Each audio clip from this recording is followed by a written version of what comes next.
আজকে হচ্ছে পুজো এবং আমি কেন রবীন্দ্র সরোবরে আমি ট্রেনিং করতে এসেছি, আমি ফিটনেস লোক। একটা ইংরেজিতে কথা আছে, a soldier have no rest day, so this people they have no rest day. আচ্ছা তোমার নামটা?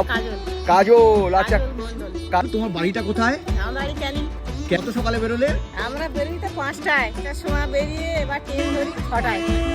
আচ্ছা 6টায় গাড়ি ধরি, এখানে বালিগঞ্জে আসি 6:45টায়। আচ্ছা ভালো লাগবে এই যে বাবুরা হাঁটে, আমরা তো পরিষ্কার করার জন্য আমাদের রেখেছে। হ্যাঁ ঠাকুর কখন দেখবে? ঠাকুর এই দেখি, এখন মালিক তো দেবে, আমাদের দুটোই তো ছুটি। আমি দেখবো এই যে মুদিয়ালি, হ্যাঁ এইটাই দেখবো।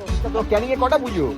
আশ্বিন মাসে তুক্কা এলো আইলো বাপের বাড়িতে। ক্যানিং তো প্রচুর, আর এই হালদিতে তো 7 নখানা উঠেছে, 25 দিনটা উঠেছে আর এক জায়গায়। পুরে বাবা, তুমি একটু এক্সারসাইজ করো।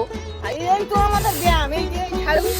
আচ্ছা আমি জানো তো আপেল কলা এসব খুব খাই, তুমি খাও শরীরের জন্য? আমি ও আপেল কলা আমাদের লাগে না, আমরা আছি চাষির লোক। তাই? আমরা এই যে পান্তা খাবো, হ্যাঁ। কাঁচা লঙ্কা দে, আচ্ছা। তুমি খেয়ে থাকতে পারবে না। ভালো না? আচ্ছা খাবে। কাজল, তুমি আবার মানুষকে সাহায্য করো? হ্যাঁ বাহ বাহ বাহ বাহ বাহ। তোমার এত অল্প পয়সা, তা দিয়েও সাহায্য করো? হ্যাঁ, ও আমি যদি 2 টাকা খাবো, হ্যাঁ। ওদেরও 8 আনা দেবো। বাহ। Festival comes, festival goes, but these people keep working for us.